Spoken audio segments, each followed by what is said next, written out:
She texted a millionaire by mistake to borrow $50 for baby formula. She didn't know who he was. He didn't know who she was. But at 12:40 in the morning, he showed up at her door with formula, groceries, and a look on his face like he'd just seen a ghost. Because wrapped around her baby was something that stopped him cold. Something connected to a daughter he lost 3 years ago, a daughter whose death he's never forgiven himself for. But he didn't tell her any of that. Instead, he handed her $5,000 and watched what she did with it. What she did with that money changed everything. Why did a millionaire drive across Texas at midnight for a stranger? What did he see in that apartment that broke him open? And what had he already set in motion before she ever learned his name? Before we begin, tell us where you're watching from. Drop it in the comments. The fluorescent lights in the laundromat buzzed the way they always did, low and constant, like a headache that had learned to hum. 2 dryers rumbled against the back wall. The air smelled like bleach and warm cotton. It was 10 o'clock on a Tuesday night in February, and Layla Monroe was folding a stranger's bedsheets while her daughter slept 3 feet away. Sophie was 7 months old, curled in her car seat beside the folding table, wrapped in a lavender knitted blanket. Layla had pulled from a church donation bin. It was the softest thing they owned. Sophie's lips moved in her sleep, one small fist against her cheek, and Layla glanced at her every 30 seconds, counting breaths without realizing she was doing it. She finished the sheets, pulled out her phone, and opened her banking app. The number stared back. $4.12. Rent had cleared that morning. Bus fare had taken the rest. She closed the app, opened it again. The number hadn't changed. The formula was $22.47 for the big can, the one that lasted 9 days, if she measured the scoops exactly. She knew the price the way most people knew their own birthday. She left Sophie with Mrs. Chen and walked to the corner store, stood in the formula aisle under flickering lights, held the can, read the price as if it might have dropped. It hadn't. She put it back and walked out with her jaw tight and her eyes burning. Julian would have figured it out. He always did. Double shifts, quiet borrowing that never made her feel small.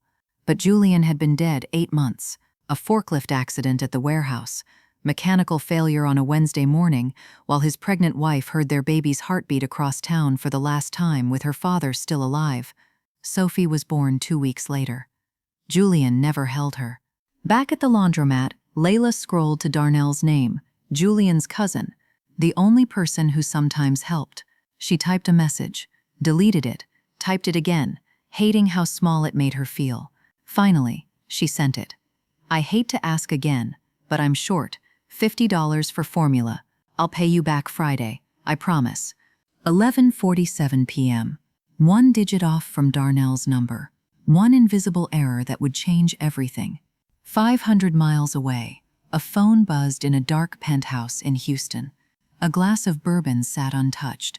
A framed photo of a young woman lay face down on the shelf, turned over deliberately, the way you hide something that hurts too much to see.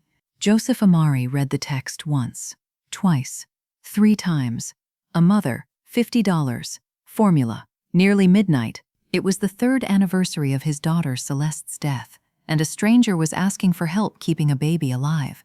He stared at the screen for 10 full minutes. Then he typed 4 words, "How old is your baby?" In Baton Rouge, Layla's phone buzzed. An unknown number, not Darnell. Her stomach dropped. But she read the message, and something in those 4 words stopped her. Not "Who is this?"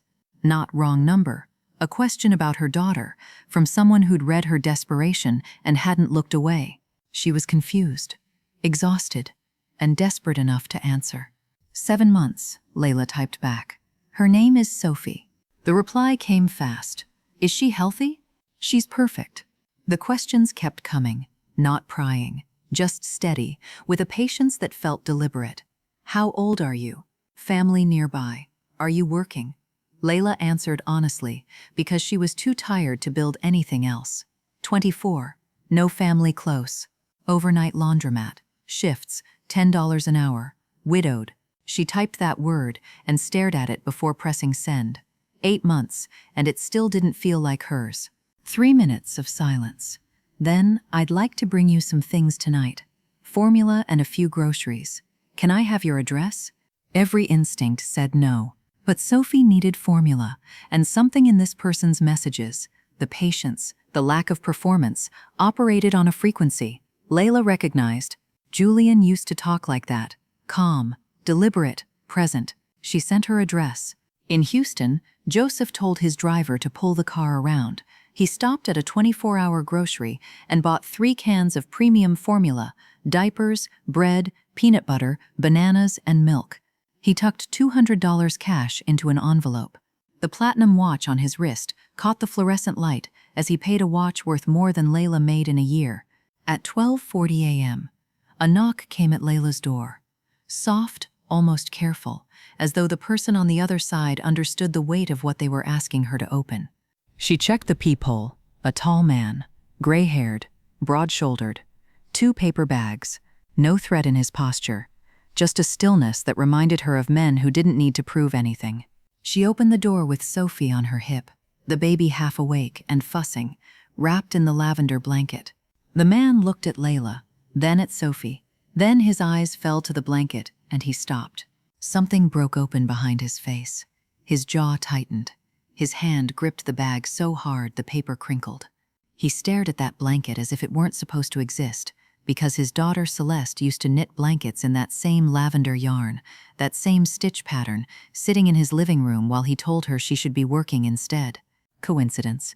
But to Joseph, on the 3rd anniversary of Celeste's death, standing in a stranger's doorway in Baton Rouge, it felt like his daughter reaching through the void. "I'm Joseph," he said. A fracture ran through his voice. "I got your text. That's all you need to know for now." He set the bags on her counter, formula, diapers, groceries, the envelope, and when Layla tried to protest, he shook his head once, gently, and the conversation was over, but his eyes moved across the apartment before he left. The handwritten budget taped to the refrigerator, every cent in neat columns, nursing textbooks on a shelf, spines cracked with use. Inside one, an inscription, "Future Nurse Monroe." The apartment was cramped and cold, but meticulous, the home of someone who had not stopped trying. "You were studying nursing?" he asked at the door. 2 semesters left, Layla said. "Before." Joseph reached into his pocket, touched a business card, and slid it back. "Not yet. Good night, Layla." He walked out into the cold. Layla locked the door, warmed a bottle, and held Sophie close while her daughter drank. The apartment was still drafty, but the formula was warm, and Sophie's hand gripped her finger, and for the first time in months, the math wasn't the last thing on her mind. "I don't know who that was, baby girl," she whispered, but he showed up. She didn't know he owned a $2.3 billion company. She didn't know his daughter had died 3 years ago tonight. She didn't know the blanket had nearly brought him to his knees, but Joseph, driving back through the dark, had seen something in that apartment. The budget, the textbooks, the architecture of a woman surviving on love and discipline, and $10 an hour. And he had decided to watch. 3 days passed. Layla worked her shifts, fed Sophie, slept in pieces, and tried not to think too hard about the man who'd shown up at her door with groceries and an expression like he'd seen a ghost. She used the formula. She tracked every dollar of the $200 in a composition notebook from the dollar store, because if Layla Monroe understood anything, it was that money disappeared fastest when you stopped watching it. On Friday, her phone rang. Not a text, a call, the same number. "This is Joseph." Low, unhurried. "I hope I'm not catching you at a bad time. Sophie's napping, so you've got about 20 minutes before my whole life gets loud again." A quiet breath that might have been a laugh. "I'll be quick." He told her about a community relief fund he managed, prepaid cards for families in crisis. No applications, no committees, no strings. Layla's grip tightened on the phone. "What's the catch?" "No catch. There's always a catch. Not this time. Patient. Not selling. Use it however you need. That's the only rule. There aren't any." Silence. Sophie stirred in the crib, and Layla thought about formula and rent and the ambulance bill collections called about 3 times a week, and the nursing degree sitting 2 semesters away like a door she could see but couldn't reach. "Okay," she said. The card arrived by courier the next morning, a plain white envelope. Inside, a prepaid visa and a handwritten note, "For Sophie, J. Layla sat at the kitchen table with Sophie on her hip and checked the balance. $5,000. She stared at that number, the way she'd stared at $4.12. Except this time, the feeling wasn't panic. It was heavier. Responsibility. The weight of being trusted with more than she'd held in years. She set Sophie in the high chair, pulled out the composition notebook, and drew 3 columns across a fresh page. At the top, in careful handwriting, need, owe, save. First entry, rent, 2 months ahead, $1,400. Before anything else, she found an ATM and turned the numbers on the card into cash she could hold. She walked to the leasing office that afternoon with Sophie in the stroller and paid in person. Cash, counted twice, handed across the counter. The clerk, who'd processed Layla's late payments more than once, looked at the bills, then at Layla. 2 months ahead. Yes, ma'am. Most people in your situation would have been gone by now. Layla didn't flinch. Most people in my situation don't have a choice. She walked home in the cold, pushing the stroller with one hand, holding the receipt in the other. It was small and plain, printed on paper that would yellow in a week. But it meant 60 days of ground beneath her feet. 60 days where no knock on the door could mean the worst. Back at the apartment, she taped the receipt into the notebook. $1,400, paid. She ran her finger over the columns. Need, owe, save. And something settled in her chest. Not hope exactly. Something sturdier. The quiet certainty of a woman who'd been given a tool and intended to use every inch of it. Sophie banged her hands on the high chair tray and laughed. That big open laugh that sounded so much like Julian it caught Layla's breath every single time. "We're okay, baby girl," she whispered. "We're going to be okay." She closed the notebook, placed it at the center of the table, and began. 1 week after the card arrived, Layla walked into the billing office at Our Lady of the Lake Hospital with Sophie on her hip and $740 in cash in an envelope. The waiting room smelled like floor polish and old magazines.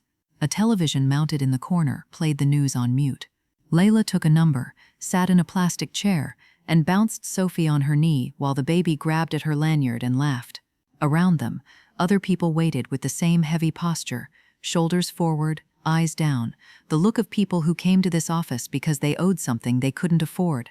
When her number was called, the billing clerk, a tired woman behind a partition, pulled up Julian's account and studied the screen. Monroe, Julian, ambulance transport, emergency services, $740 outstanding. She looked up. "We can do a payment plan.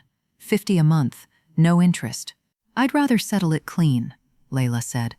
The clerk blinked. Then she took the envelope, counted it, and printed a receipt, paid in full. Layla held that receipt like it weighed something, because it did. 8 months of collection calls. 8 months of seeing Julian's name attached to a debt instead of a memory. Done. She sat on the bus bench afterward and let herself think about him. Not the accident, not the hospital, the good part. The night he came home from a double shift with a plastic bag and a grin and pulled out a second-hand copy of her nursing textbook. He'd found it at a thrift store for $3, and he'd written inside the cover in his careful, slanting hand, "Future Nurse Monroe."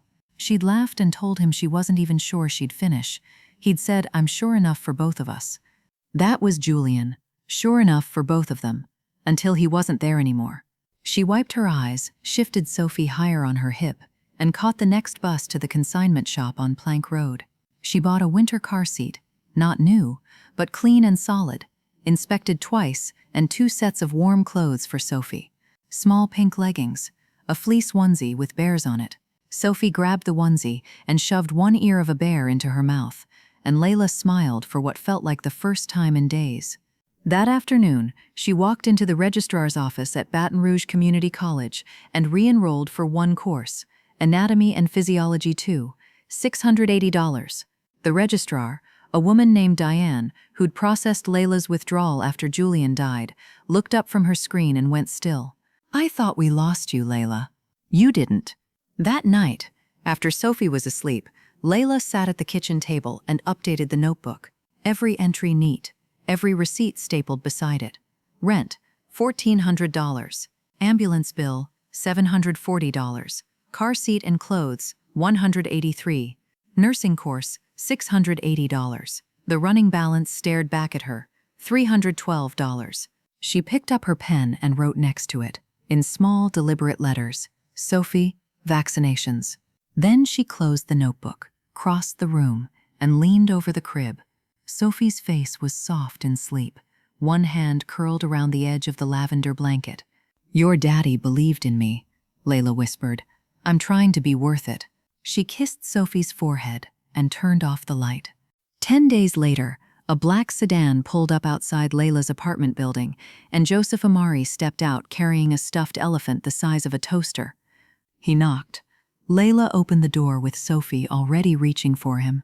Not for him exactly, but for the elephant, which was gray and soft and had velvet ears that crinkled when you squeezed them. Sophie grabbed it immediately and shoved one ear into her mouth. Joseph almost smiled.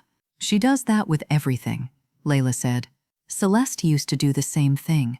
The words came out before he caught them. His face shifted, a flicker of something private, quickly buried. "Come in?" "It's your visit," Layla said, stepping aside. She was warm but careful, grateful, not naive. She'd spent 10 days wondering who this man really was, a stranger with a relief fund and a sedan, and a way of asking questions that felt like he already knew the answers. Joseph sat at the kitchen table. The apartment was the same, small, cold, meticulous, but something had changed. The nursing textbook was open on the counter, a highlighter in the spine. There was direction here now. "How's the card working out?" he asked. Layla pulled the composition notebook from the shelf and set it in front of him. "Open. Every dollar, every receipt." Joseph read. His eyes moved down the columns. Rent, ambulance bill, car seat, nursing course, and his hand stilled on the page. He'd read thousands of financial reports in his career. He knew what he was looking at, not just numbers, the blueprint of a woman rebuilding her life, one careful line at a time. Then he noticed an entry near the bottom. Care packages. $45. "What's this?" "There are 3 other single moms who do laundry on my shift," Layla said. "I made them supply bags, diapers, wipes, granola bars, small stuff." She shrugged. "They're worse off than me." Joseph said nothing for a moment. $45. She had $312 left in the world, earmarked for her daughter's vaccinations, and she'd spent $45 on other people's children. "Excuse me a second," Layla said. "Let me warm her bottle." She carried Sophie to the kitchen. The moment her back was turned, Joseph pulled out his phone and photographed the open ledger, both pages, every line, every receipt, a quiet, deliberate act. He slid the phone back into his jacket and said nothing. Then he stepped into the hallway and called his CFO. "I need you to look into something for me," quietly. "What kind of something?" Through the closed door, Joseph could hear Layla talking to Sophie in that low, steady voice, the voice of a woman who narrated the world for her daughter because no one else was there to do it. "She spent $45 on other people's children," he said. "Find out everything." He went back inside and stayed another hour. He held the stuffed elephant while Sophie napped. He asked about the nursing course. He didn't mention the photos. When he left, he sat in the back of the sedan and watched Baton Rouge slide past the window. He thought about the ledger, the $45, and he thought about Celeste, who used to knit blankets for strangers' babies at the hospital gift shop, not because anyone asked, but because she couldn't stand the idea of a child without something soft. He hadn't thought about that in years. 5 days later, Joseph sat in a room he hadn't entered in weeks, Celeste's old bedroom on the 2nd floor of his Houston penthouse, preserved exactly as she'd left it. The bed was still made. A cardigan hung over the desk chair. On the nightstand, a framed photo of Celeste at 23, laughing at something off-camera, her hair loose, and her eyes full of the kind of certainty Joseph had spent a lifetime trying to build in boardrooms, and she'd been born with. Beside the photo, a basket of lavender yarn, 3 skeins, still wound, and a half-finished blanket draped over the arm of the chair, needles still threaded, as if she'd stepped out and planned to come back. She hadn't come back. Joseph picked up the yarn, ran his thumb across it. The texture was so familiar it made his chest ache, soft, faintly fuzzy, the color of the blankets she'd knit for every baby in her orbit. She'd learned from a YouTube video. He remembered making fun of her for it. You run a logistics division and you're knitting." She'd looked up from the needles and said, "Babies don't need logistics, Dad. They need something soft." He set the yarn down and sat in the chair. Celeste had been his only child. Brilliant, stubborn, the kind of woman who argued with him in board meetings and brought him coffee afterward because she knew he was proud even when he wouldn't say it. She'd worked through her entire pregnancy, high risk from the start. Her doctors had warned. Joseph knew, and he'd said the thing he'd said 100 times, Amari women don't slow down. She didn't slow down. 2 weeks after giving birth to Ivy, beautiful, screaming, healthy Ivy, Celeste hemorrhaged. The monitors screamed. The doctors ran, and Joseph was standing in a hallway, being told his daughter was gone. His phone rang. His assistant, Patricia. "The background check on the woman in Baton Rouge came back," she said. "And everything checks out.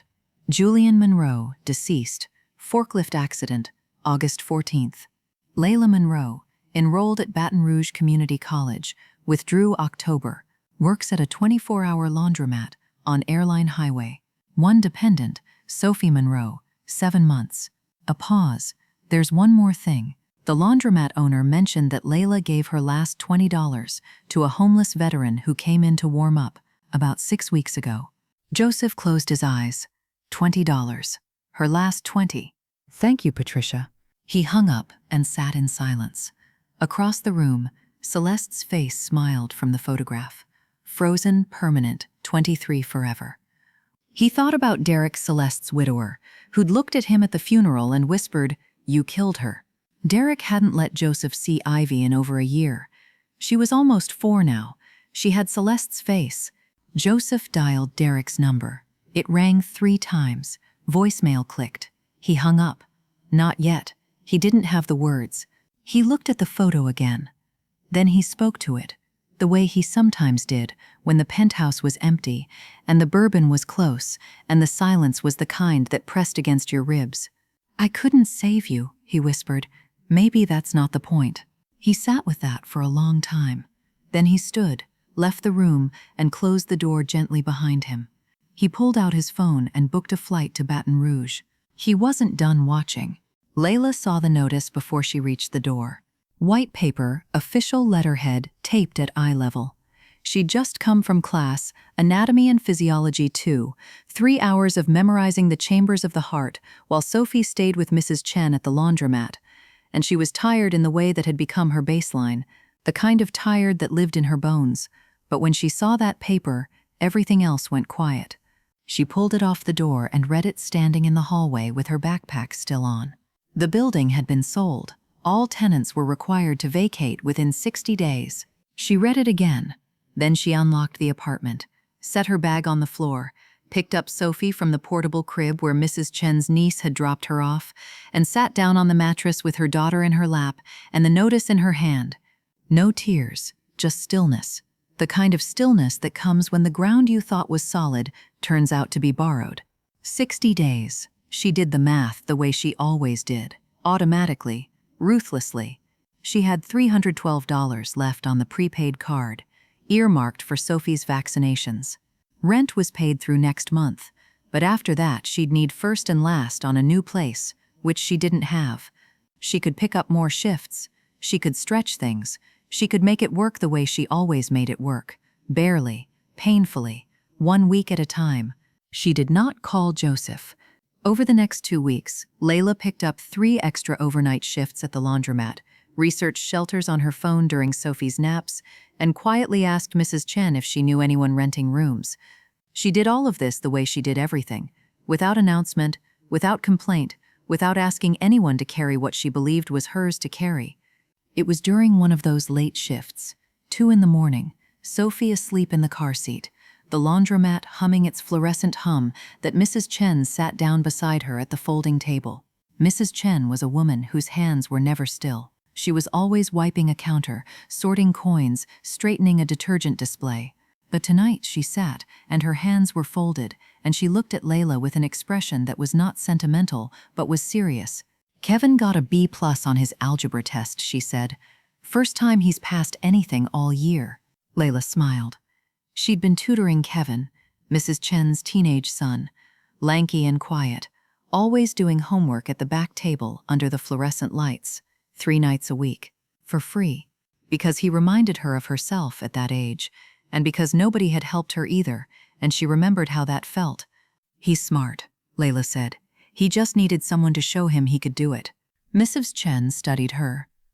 "You help everyone, Layla. Who helps you?" Layla folded a towel, neat, precise, the way she folded everything. "Sophie does. She gives me a reason to keep going." Mrs. Chen said nothing else, but she watched Layla the rest of the night with the quiet attention of a woman who understood exactly what she was seeing and knew it was rare.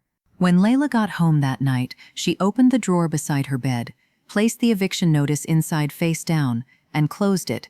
Hidden, not gone.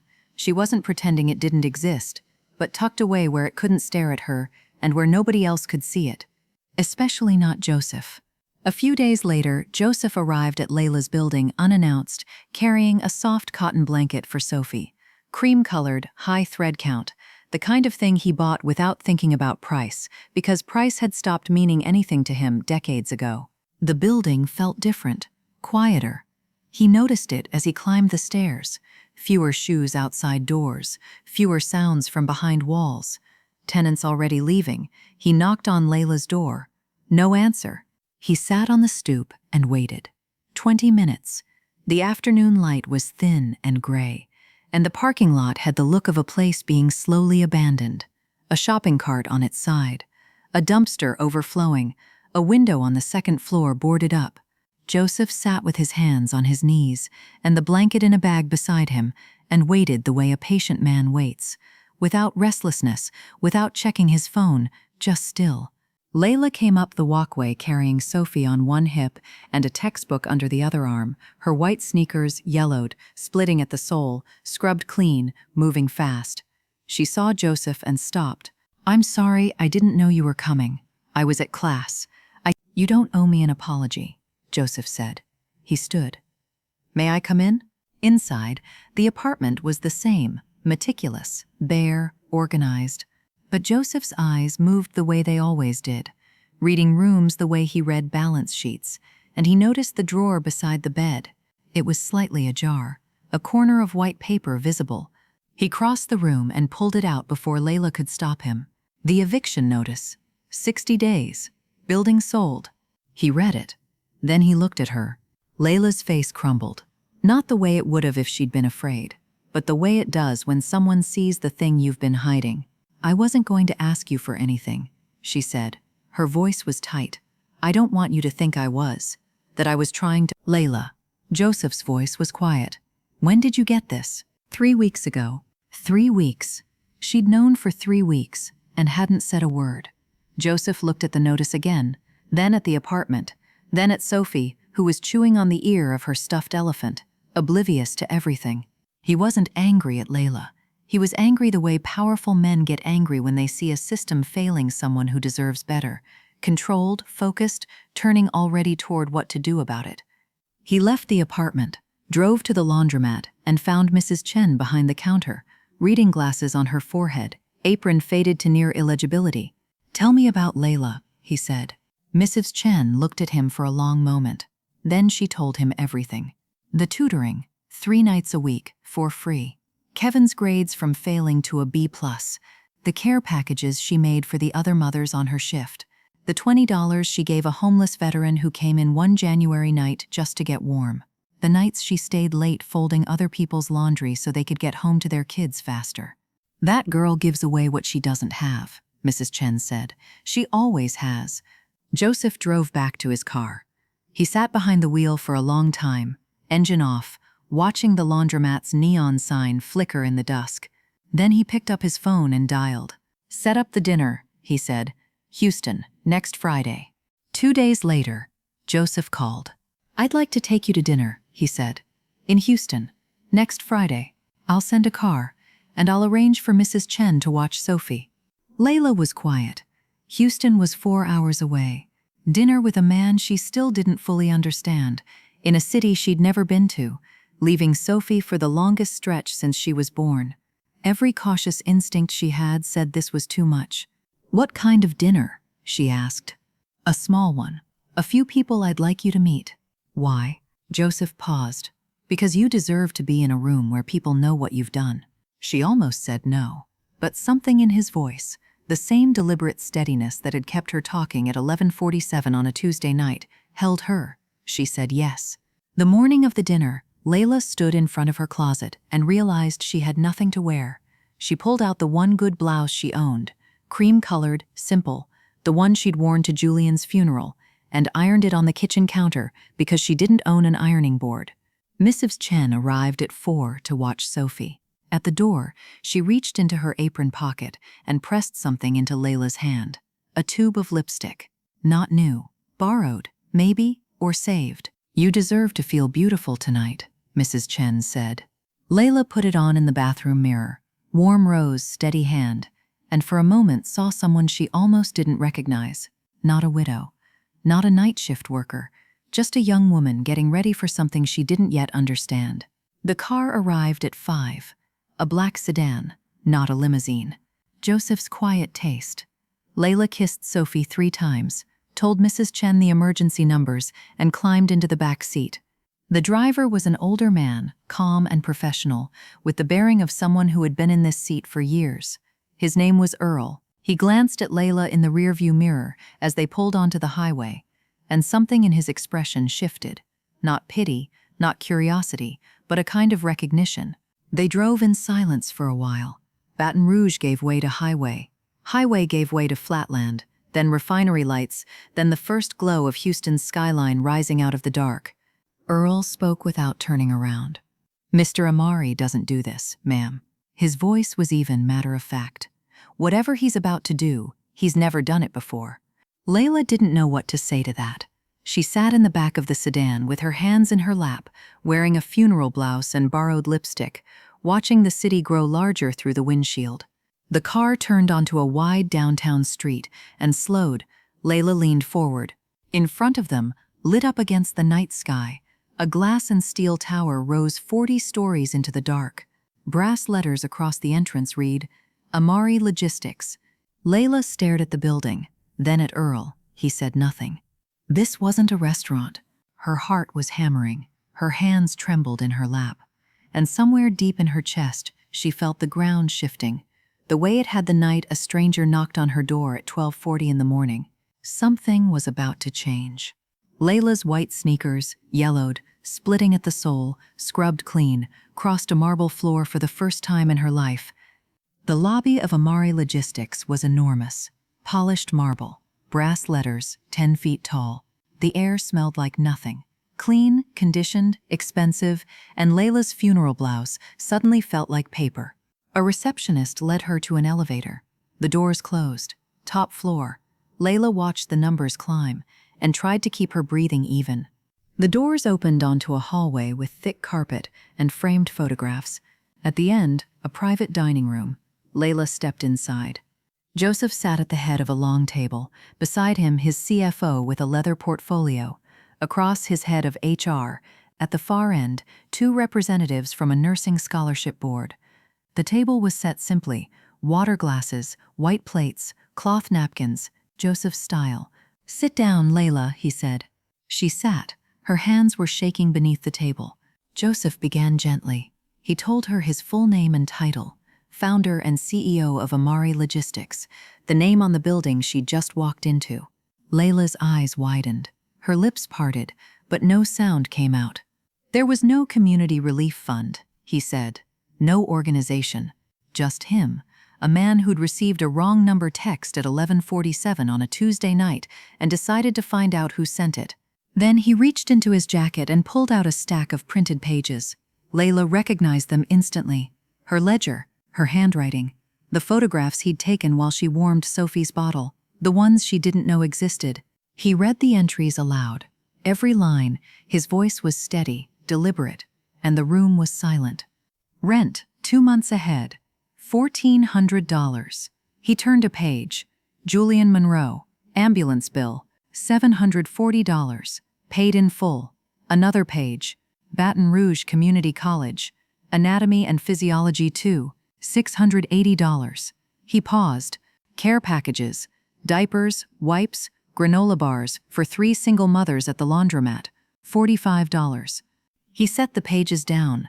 Remaining balance, $312, earmarked for Sophie's vaccinations. The room was completely still. The CFO had stopped writing. The HR lead had taken off her glasses. Joseph looked at Layla. I've run a company for 30 years. I've hired thousands of people. I have never seen anyone manage scarcity with more dignity, generosity, and discipline than you. Layla's throat tightened. Her eyes stung. She pressed her hands flat against her thighs and held on. Joseph presented the offer, a full scholarship to complete her nursing degree tuition, books, fees, everything. Upon graduation, a salaried position in Amari Logistics' employee wellness division, and a 2-bedroom apartment in a company-owned building in Baton Rouge, rent-free for 3 years. Layla broke. Not dramatically, not with sound or spectacle. Her chin dropped, her shoulders shook. Tears ran down her face and hit the white tablecloth, and she pressed one hand over her mouth because she didn't trust what would come out if she didn't.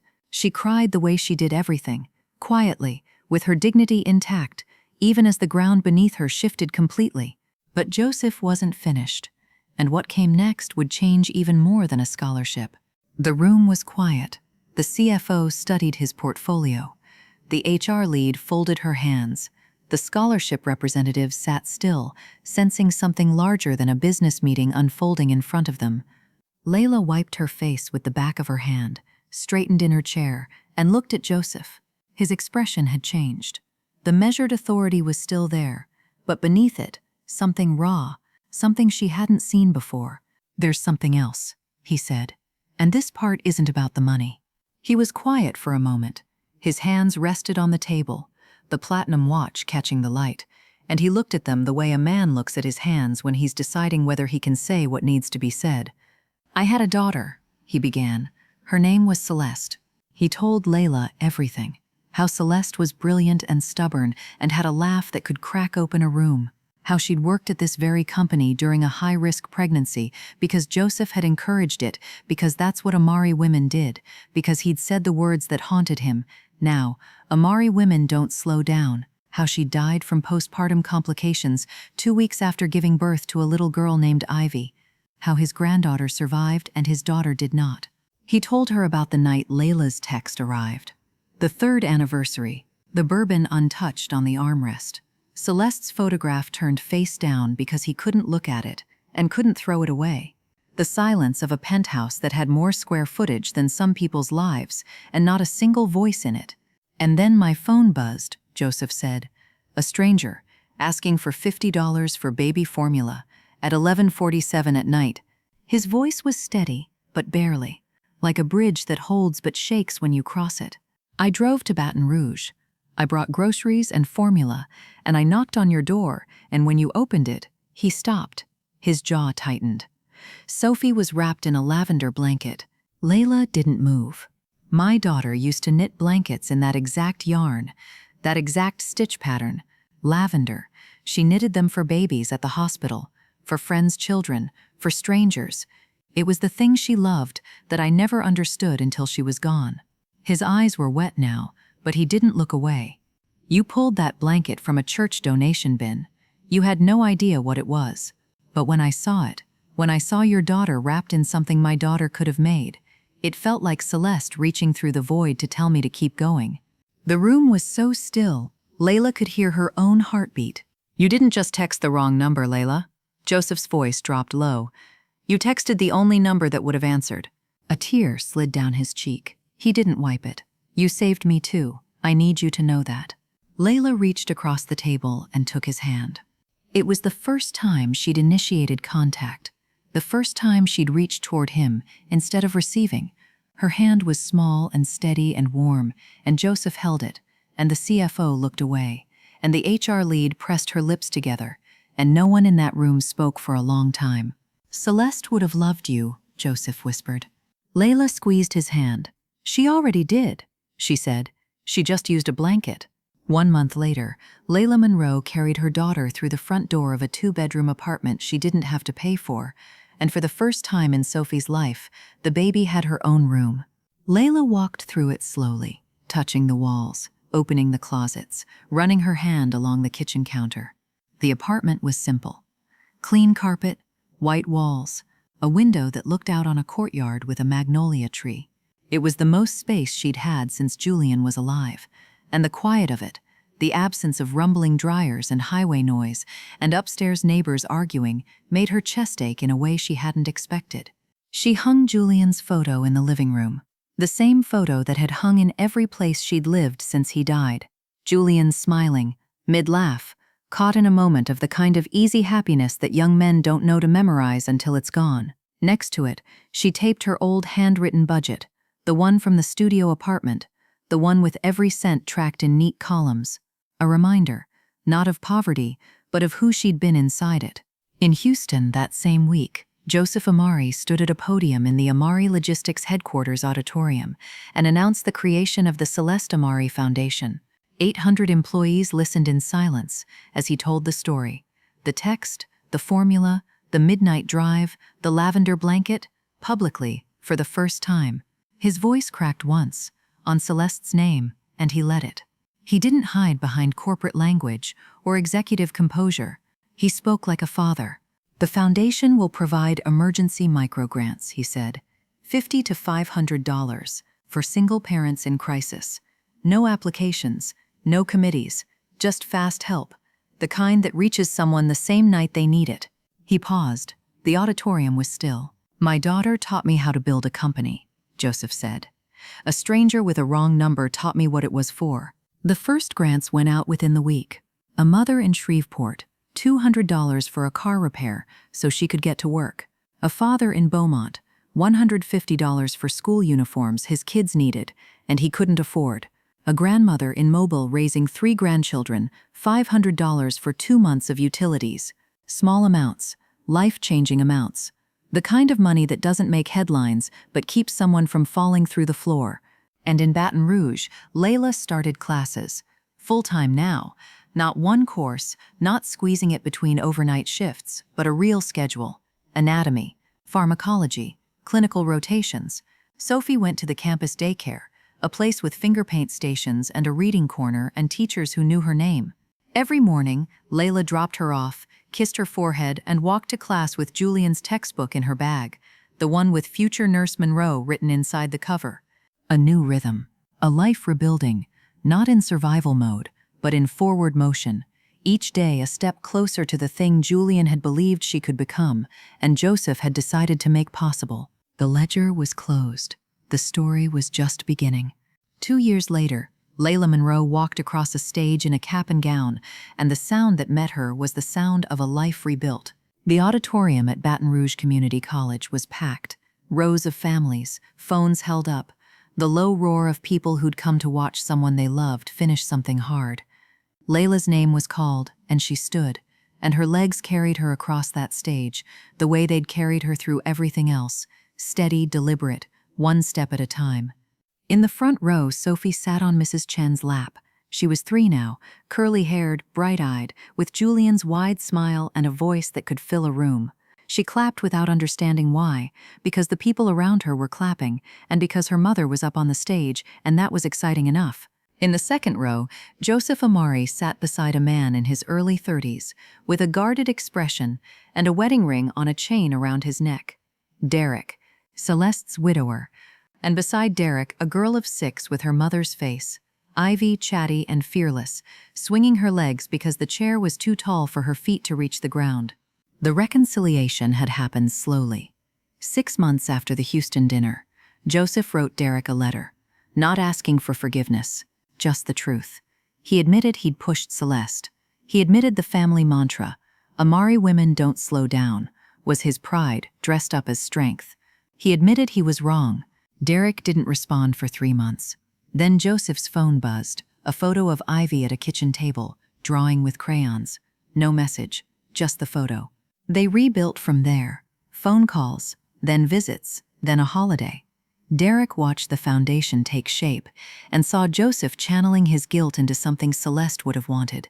It didn't erase what happened, but it made room for something other than blame.